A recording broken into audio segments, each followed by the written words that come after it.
Bonjour à Glory tous. to God. Bonjour à tous. Dieu vous bénisse. Vous êtes en forme? En forme, Pasteur Coco? Oui, je suis en forme. Merci Seigneur. Nous sommes très heureux encore ce matin de pouvoir partager ces moments avec vous. Dans le nom de notre Sauveur, comme on le dit chaque fois, si nous sommes là, c'est parce que Dieu nous donne l'opportunité d'être encore là. Il nous fait encore grâce de pouvoir vous parler, de pouvoir annoncer l'évangile. Ce que les apôtres ont fait, nous voulons aussi le faire, vous annoncer l'évangile. Et pour ceux qui passent par les difficultés, bien que Dieu vous fortifie, vous exhorte et vous encourage dans votre parcours avec le Seigneur. La vie chrétienne, ça peut être aussi difficile, mais le Seigneur nous donne toujours des vainqueurs. Amen. En Jésus-Christ. Dieu vous bénisse. Amen. Nous voulons aujourd'hui ce matin partager la parole de Dieu et parler de pourquoi le diable attaque les enfants des chrétiens et des pasteurs.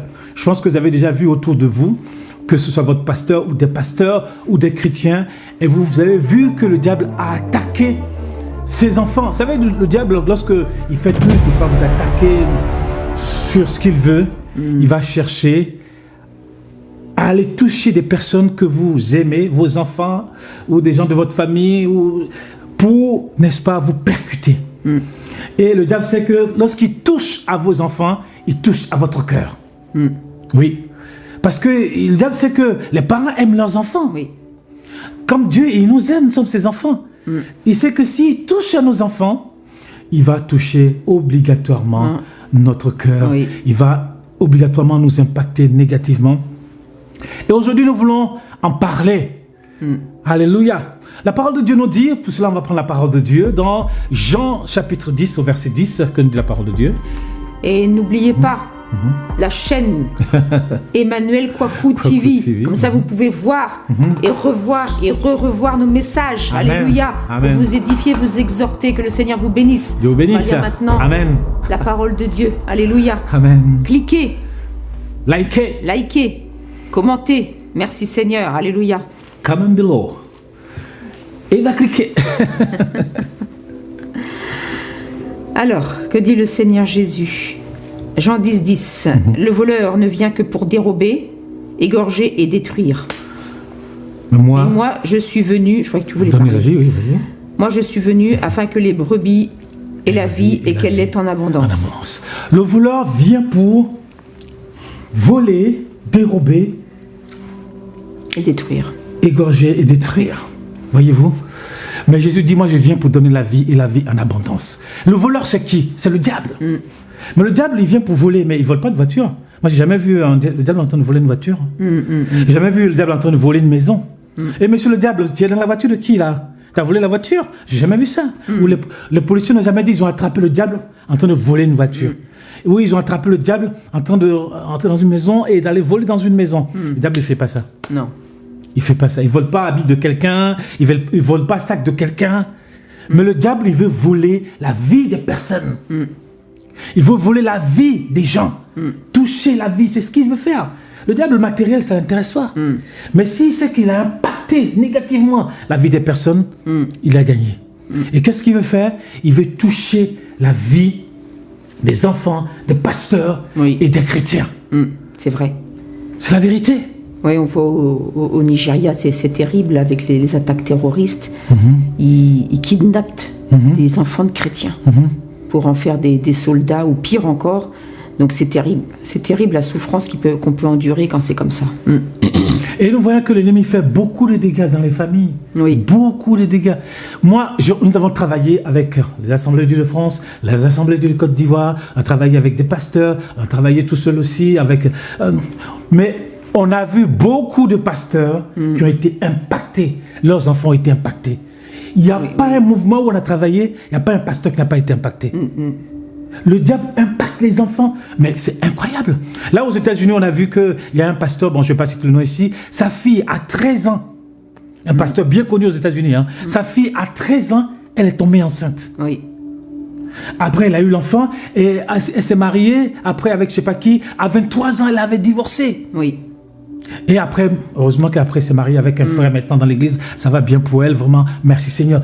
Mais regarde le parcours, comment elle a été impactée négativement, sans compter aussi les autres enfants qui ont été impactés. Il y a quelque chose que le garçon a fait, mais je ne vais pas dire ici, mais quand le pasteur doit apprendre des choses pareilles, il doit se dire, mais Seigneur, ta Et en grâce. plus, on imagine bien les gros titres là-bas. Les gros titres des journaux et tout ça. Enfant de pasteur, Ouais. du pasteur un tel. Ah oui. Ah là là. Mais tout le monde rigole. Tout le monde rigole. Il y a aussi un autre pasteur qui est bien connu aussi aux États-Unis. Mais il a eu des problèmes avec sa fille ou avec ses filles. Oui, oui. Mais quand tu vois ça, Oui, je m'en rappelle, oui. oui, on va pas citer le nom ici, mais un pasteur bien connu dans le sud des États-Unis, c'est un black. Il a eu des problèmes avec sa fille et ses filles aussi. Oui, oui. Mais tu te dis, mais mon Seigneur, mais les enfants ont été impactés et le pasteur devait supporter. Même il y a un jour là, il a des problèmes avec la police. Oui, parce que la fille l'avait dénoncé, parce qu'il a voulu. Après, on voyait, je me rappelle, on voyait sa tête avec, tu sais, comme dans les films, Oui, là, oui, oui. avec le numéro. Là. Le numéro avec leur blouse orange, là, tu vois. Le pasteur. Tu te dis, mais mon Seigneur, tu vois ça? C'est vraiment une attaque. C'est une attaque diabolique. Oui, oui. Et si vous avez des attaques comme ça diaboliques dans vos familles, sur vos enfants, que cela soit vaincu au nom puissant de Jésus-Christ. Nous prenons autorité par la puissance de Dieu. Que le diable enlève sa main sur la vie de vos enfants. Amen. Dans le puissant nom de Jésus-Christ. Amen. Qu'il lâche prise sur la vie de vos enfants. Amen. Et deux fois le diable bloque même la vie des enfants dans leur scolarité. Oui. Le diable vient bloquer la vie. L'enfant, il ne voit plus rien. Ah, il devient bébête. Il devient bébête, il devient révolté en classe. Il ne suit plus rien. Alors que l'enfant était bien. Ouais, alors que l'enfant, il avait 17 bonnes ou notes. 18 de moyenne. Et puis, c'est D'un seul coup, la dégringolade. Voilà, d'un seul coup, il passe son temps à jouer aux jeux vidéo. Et il devient comme un bébête. Tu vois? Et l'enfant, il ne fait plus rien à l'école. On lui demande c'est quoi. L'enfant, il est révolté. L'enfant, il n'écoute même plus les parents. non. Le diable est venu l'impacter tout ça pour toucher les parents, pour toucher les pasteurs. Comme je disais, on a travaillé dans beaucoup de mouvements. On a vu des enfants des pasteurs. Des enfants des pasteurs qui se sont même mariés dans l'église. Enfant de pasteur qui s'est marié, fille de pasteur qui s'est mariée dans l'église. Quelque temps après, on la voit divorcer. Oui. On se dit, mais qu'est-ce qui s'est passé? Mais le diable est venu impacter la fille négativement. Mais la honte dans l'église, c'est la fille du pasteur. Ou soit les enfants vont avec les inconvertis. Oui, Ils vont se marier avec des gens qui sont inconvertis. Alors que ces enfants étaient dans l'église, ils ont entendu la parole de Dieu, ils ont entendu toutes les prédications de leur papa ou des autres pasteurs qui sont passés, ils ont entendu tous les conseils. Ils vont partir de l'église pour aller se marier avec des inconvertis. Et quand le papa voit ça, il se dit, mais waouh. Et après, on s'étonne que le pasteur, il a la tension, ils ont des maladies, ils sont hyper tendus, ils sont dépressifs, les pasteurs sont ceci, ils ont cela, ils ont des problèmes. Mais il faut vous dire qu'un pasteur vraiment qui, comment je peux dire ça, qui n'est pas vraiment affermi, il y a de quoi le rendre fou. Oui, et puis surtout, des fois, si sa femme n'a pas la maturité pour le soutenir spirituellement, il se retrouve vraiment seul, parce qu'il ne peut pas toujours se confier en des collègues et tout ça, parce que des fois, certains n'ont pas la discrétion nécessaire, donc c'est très, très difficile. Donc il est important de comprendre cela. Beaucoup d'enfants de pasteurs. Le problème, c'est que des fois, ces enfants-là ont vu tellement de choses dans l'assemblée. Oui, Le problème, c'est que ils ont entendu tellement de choses dans l'assemblée. Ils sont dégoûtés. Tellement ils ont vu des choses. Ils ont entendu des choses. Oui. Donc, des fois, ils sont dégoûtés. Leurs parents souffrir. Ils ont vu leurs parents souffrir. Des fois, ils n'ont pas d'argent. C'est pas tous les pasteurs qui sont riches. Des fois, on dit les pasteurs riches. Mais la plupart des pasteurs riches sont chez les anglophones. La plupart des pasteurs riches. La majorité des pasteurs ne sont pas riches. La majorité, je dirais même 90% ne sont pas riches. Faut pas croire. On ne vient pas servir Dieu pour s'enrichir. Non, pas du tout. Non. Moi, la plupart des pasteurs que j'ai connus, ils sont pas riches. La galère. Ils sont pas riches. Ah oui. Oui. Ils sont pas riches. Même chez les prêtres, il n'y a pas de riches là-bas. C'est pour ça, il n'y a même plus de vocation. Il n'y a plus de vocation là-bas. On va chercher les frères en Afrique pour venir être prêtres ici. C'est vrai, la plupart des églises, maintenant, c'est les Africains qui gèrent ici. Sinon, les Blancs, ils sont vieux. Dans 5-10 ans, ils auront pris la retraite. Et plus personne, les jeunes, là, ils ne veulent plus. Non. Ils disent, ça ne paye pas, donc ils ne veulent pas aller. Ça ne paye pas, et puis il y a d'autres inconvénients aussi. Exactement. Oui, ils ont vu leurs parents se faire humilier par des gens et tout ça, le traiter de tous les noms.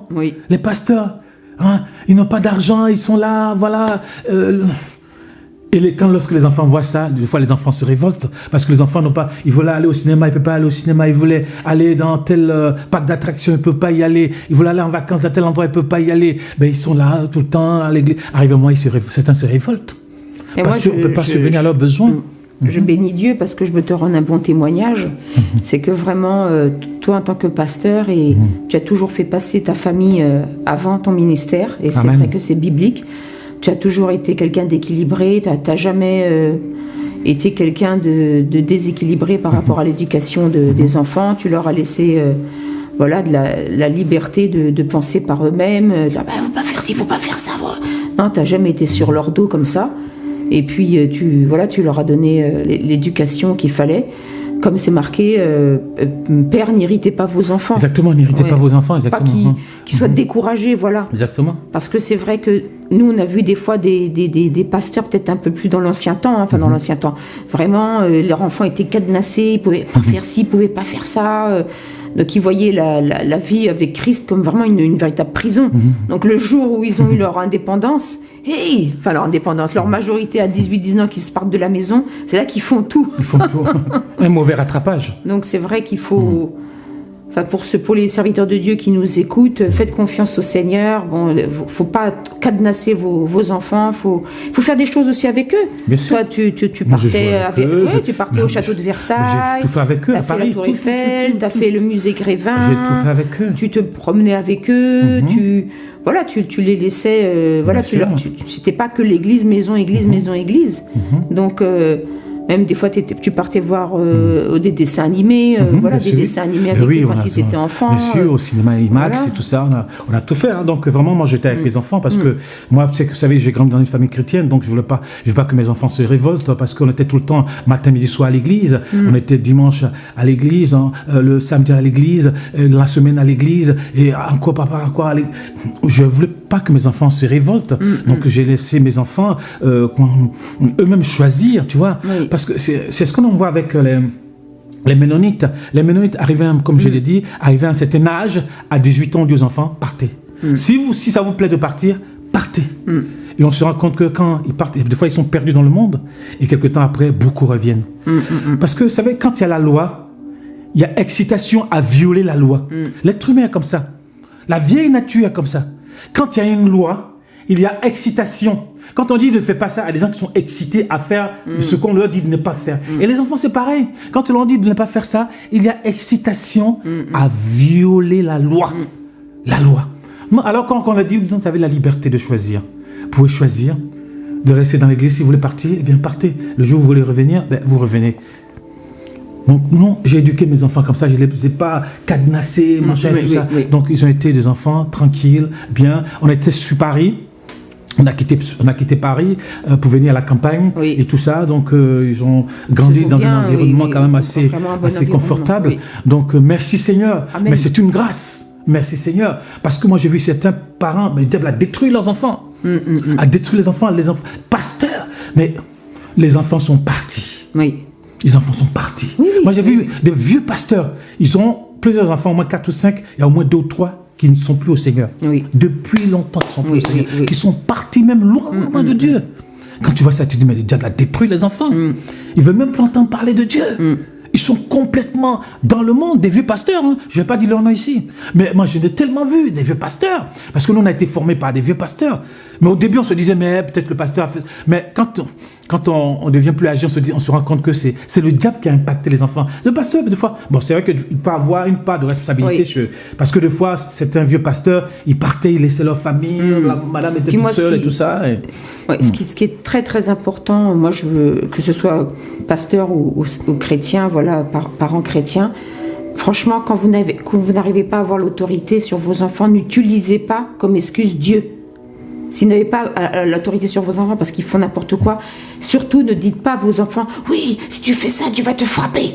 Le Seigneur va venir faire la foudre sur toi. » Vous présentez Dieu de la mauvaise façon, comme un Dieu qui va les condamner. Donc, partout où ils se trouvent, ils ont l'impression qu'il y a un Dieu là, méchant, là, colérique, qui est tout le temps en train de les poursuivre, de leur donner des coups et tout ça. Non, si vous n'avez plus l'autorité sur vos enfants parce qu'ils font n'importe quoi, eh bien, des fois, il faut plutôt prier, montrez-leur de l'amour, montrez-leur l'amour de Christ. Amen. Montrez-leur que Dieu leur pardonne. Montrez-leur que le Seigneur les aime. Montrez-leur que le Seigneur est un Dieu de miséricorde, de compassion. Mais surtout, ne dites pas, ouais, Dieu va vous frapper, Dieu va faire ci, Dieu va faire ça, parce que ça, c'est pas vrai. Maintenant, en Christ, c'est marqué que Jésus a pris la colère de Dieu, le châtiment qui nous donne la paix est tombé sur lui. Donc, faut montrer un Dieu d'amour, un Dieu qui pardonne, un Dieu qui relève. Jésus, quand il a vu la prostituée, il lui a pas dit, toi, c'est pas bien, hein. Tu te prostitues, tu fais ci, tu fais ça, attention, hein. Attention à toi. Non, Jésus est venu, il lui a montré de l'amour, il lui a montré vraiment de la compassion, il l'a relevé, il l'a restauré. Donc vraiment, ne faisons pas cette erreur de montrer à nos enfants un Dieu colérique, un Dieu méchant. Parce que c'est pour ça qu'après, ils ne veulent même plus, comme tu disais, ils ne veulent même plus entendre parler de Dieu. Parce que des fois, nous n'avons pas été sages. Exactement. Dans nos paroles. Nous n'avons pas été sages dans ce que nous avons dit à nos enfants. Et on ne se rend pas compte. Hier, justement, je réfléchissais, j'étais en voiture, j'étais partie faire des courses. Je me disais, mais Seigneur, en fait, nous, les parents, on a un impact tellement important. On ne se rend pas compte. Les paroles qui sortent de notre bouche les impactent puissamment, c'est très important. Donc vraiment, le Seigneur nous donne la sagesse par rapport à ça. Alléluia. Amen. Donc apportez de l'amour à vos enfants. Oui. Ne montrez pas, comme tu l'as dit, aux enfants un Dieu colérique, un Dieu qui va les frapper, un Dieu qui va les condamner, un Dieu qui va les juger, un Dieu qui va les refouler, un Dieu qui va les rejeter. Non, Dieu est un Dieu de compassion, un Dieu d'amour, un Dieu de grâce. Et s'ils sont partis dans le monde, mais ils vont voir qu'ils seront fatigués. Et après, ils vont venir au Seigneur. Et qu'est-ce qu'ils attendent du Seigneur? Ils attendent l'amour du Seigneur. Ils attendent l'amour de leurs parents, l'amour de leur famille. C'est ça. L'être humain, il est comme ça. Mais s'ils sont là, on est en train de les juger, on est en train de leur taper dessus. T'as vu, Dieu va te frapper. Surtout, nous, des fois, les pasteurs, ça va être très difficile. On met une pression supplémentaire à nos enfants. Les pauvres, parce que on veut penser à notre réputation dans l'église, on veut pas être ridiculisé, donc ils ont une pression supplémentaire, mais il faut pas que ce soit comme ça, il faut qu'on les voit comme des... Et tant pis si les gens nous jugent à l'église, c'est leur problème, et si les gens nous jugent et nous critiquent, c'est leur problème. Nous, nos enfants, on doit pas leur mettre une pression supplémentaire parce qu'ils sont enfants de pasteurs, on veut qu'ils soient plus parfaits que les autres, c'est comme ça. Vraiment que le Seigneur nous aide. Amen. Et je voulais parler au pasteur aujourd'hui. Amen. C'est un pasteur, il pense que passer son temps dans les avions, ça devient quelque chose de... Voilà, c'est le luxe, machin. L'avion, là, nous, on est fatigués de ça. On a tellement monté dedans, on est fatigué de ça, l'avion. On est fatigué des voitures, on est fatigué des avions. Le plus important dans votre vie, c'est vos enfants et votre famille. Amen. Vous passez le temps dans les avions, vous passez le temps dans les hôtels, vous passez le temps à Paris, à New York. Mais ça, c'est rien du tout. Le plus important, si toi, ces enfants ne sont pas sauvés et tu vas sauver les autres personnes, à quoi ça te sert? Je vois beaucoup de pasteurs parce qu'ils veulent aller prêcher dans telle église, ils veulent aller prêcher dans... Ils sont partis tout le temps dans les avions, tout le temps dans les aéroports. Mais ils ont laissé leur famille, leurs femmes, leurs enfants. Hein? Et des fois, ils ont des problèmes avec la femme. Hein? Les pasteurs, ils ont des problèmes avec la femme. Peut-être que vous ne le savez pas. Et même des fois, certaines femmes de pasteurs, on sait, s'il y a des choses à dire ici, on ne va pas le dire. Et les enfants des pasteurs, ce qu'ils font derrière, vous laissez vos enfants et votre femme. Mais vous ne savez pas que le diable est en train de s'occuper de ça. Vraiment, les pasteurs, il faut comprendre cela. Si vous ne voulez pas voir votre femme dans les bras d'un autre, si vous ne voulez pas voir vos enfants dans les bras de Satan, occupez-vous de vos enfants. Moi, je vous dis la vérité, parce qu'on en a tellement vu, des familles brisées, la femme du pasteur qui est partie, des enfants du pasteur qui sont partis. Le pasteur est tombé en dépression, les pasteurs sont en dépression à cause de tout ça. Il faut que, par exemple, quand tu es pasteur le samedi, tu dis, écoutez, aujourd'hui, ce samedi-là, moi, j'amène mon enfant au foot. Je l'amène au foot, je participe avec lui, je vais au tournoi et tout ça. Il faut faire ça. Il faut être là. Il faut aussi des fois de temps en temps vous les amener au parc d'attractions. Vous faites des sorties comme ça avec vos enfants. Vous faites, voilà, vous ne va pas dire les parcs d'attractions, mais vous faites les parcs d'attractions avec vos enfants, vous faites des activités. Bien sûr. Mais non, vous dites non, je peux pas parce que j'ai réunion, parce que le samedi est pris, le dimanche est pris, la semaine l'enfant est à l'école. Donc vous ne passez pas de temps avec lui. Et comment voulez-vous qu'il ait une vision de Dieu? Il va dire, bah, Dieu m'a volé mon père alors. Mais c'est pas Dieu qui a volé votre père, c'est qui a volé votre temps. C'est vous qui n'avez pas organisé votre temps pour passer du temps avec vos enfants. Alléluia. Donc il est important de passer du temps. Si vous ne voulez pas pleurer un jour, il faut passer du temps avec vos enfants. Toi, on est parti plusieurs fois, à ce parc d'attractions. J'ai fait tellement de parcs d'attractions avec les enfants et tout ça. Je me suis occupé de mes enfants, attention. Oui, je me bien. suis occupé de mes enfants. Aujourd'hui, il y a des enfants, des pasteurs même, qui sont avec les services sociaux. Une fois, tu avais fait un toboggan là. Ah ben oui. Bon, Dans un parc je ne le ferai plus, mais bon. Tu ne le feras plus. Mais vraiment, tu l'as fait par amour pour eux. Pour les enfants. Hein? Comment les enfants des pasteurs peuvent être avec les services sociaux et tout ça? Ils partent avec les services sociaux et le pasteur est complet. Les enfants des pasteurs maintenant, ils savent plus quoi. Ils passent leur temps devant les jeux vidéo et tout ça. Il faut que tout ça, eh bien ça s'arrête. Occupez-vous de vos enfants. Dieu vous a donné des enfants, occupez. Si vous ne vous occupez pas, le diable lui va s'en occuper. Et vous allez pleurer. Oui. Que Dieu vous bénisse. Amen. Vraiment, que le Seigneur vous bénisse. Vraiment. Amen. Tu veux prier un peu pour eux si tu... Oui, Seigneur Dieu Tout-Puissant, merci de nous donner la sagesse, nous, en tant que serviteurs de Dieu et en tant que parents chrétiens. Donne-nous la sagesse afin de vraiment leur montrer que tu es un Dieu d'amour, de compassion, de miséricorde, Seigneur. Merci Père, au nom de Jésus. Amen. Amen. Que Dieu vous bénisse. Amen. Au nom puissant de Jésus, notre Sauveur. Amen.